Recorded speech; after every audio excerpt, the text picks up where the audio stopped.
నమస్తే, welcome to growth partners. ఈరోజు నేను టాలీ ప్రైమ్ డేటాని ఎలా స్ప్లిట్ చేయాలి అని మీకు చూపిస్తాను. అంటే మల్టిపల్ ఇయర్స్ డేటా ఉన్నాయి టాలీ ప్రైమ్లో, కంపెనీస్ హెవీగా ఉన్నాయి అంటే మీరు స్ప్లిట్ చేసుకోవచ్చు కంపెనీని. నేను మీకు చూపిస్తాను ఎలా అని. లాస్ట్ 2 years సేమ్ డేటాని నేను స్ప్లిట్ చేసుకుంటున్నాను. అంటే ఫైనాన్షియల్ 23 to 24 అలాగే 24 to 25 ఎలా స్ప్లిట్ చేయాలి అని మీకు చూపిస్తాను. ముందు వై డేటా, ఇక్కడ స్ప్లిట్ అని ఉంది, క్లిక్ చేస్తున్నాను.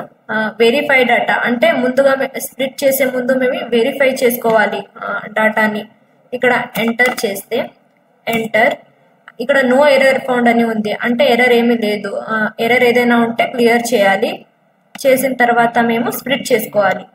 ఇప్పుడు Y data split data click చేస్తే ఇక్కడ స్ప్లిట్ అని ఉంటుంది, క్లిక్ చేయాలి. ఇప్పుడు మనకి చూపిస్తున్నది స్ప్లిట్ ఫ్రమ్, అంటే నేను 1st April 24 నుండి చేస్తున్నాను. ఇక్కడ 2 కంపెనీస్ ఉన్నాయి కాబట్టి ఇక్కడ మనకి చూపిస్తున్నది 2 కంపెనీలు. ఎస్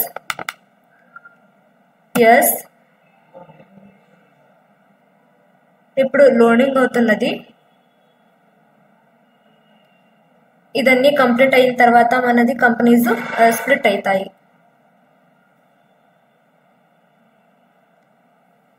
ఇక్కడ చూడొచ్చు మనకి 3 కంపెనీస్ అయ్యాయి. ఒకటి గ్రోత్ పార్ట్నర్స్ తెలుగు డెమో, అలాగే growth partners Telugu demo from 1 April to 23, అలాగే growth partners Telugu demo from 1 April 24. ఇలాగా 3 కంపెనీ అయ్యాయి. మేము ఇది ఒకే డేటాలో కంపెనీ హెవీగా లేకపోతే మేము స్ప్లిట్ చేసుకోవడం అవసరం ఉండదు. ఎందుకంటే స్ప్లిట్ చేసుకుంటే మళ్ళీ మేము కంపెనీస్ ఓపెన్ చేసుకుని చూడాలి. సో మీ కంపెనీస్ ఏది హెవీగా లేదంటే మీరు ఇదే కంటిన్యూ చేసుకోవచ్చు. లేదు కంపెనీస్ హెవీగా ఉన్నాయి అంటే మీరు స్ప్లిట్ కూడా చేసుకోవచ్చు. ఈ స్టెప్స్ అన్ని ఫాలో చేసి మీరు స్ప్లిట్ చేసుకోవచ్చు. మీకు దీంట్లో ఏదైనా డౌట్స్ ఉంటే డిస్క్రిప్షన్లో మన ఆఫీస్ నంబర్ ఉంది, కాంటాక్ట్ చేయండి. Thank you.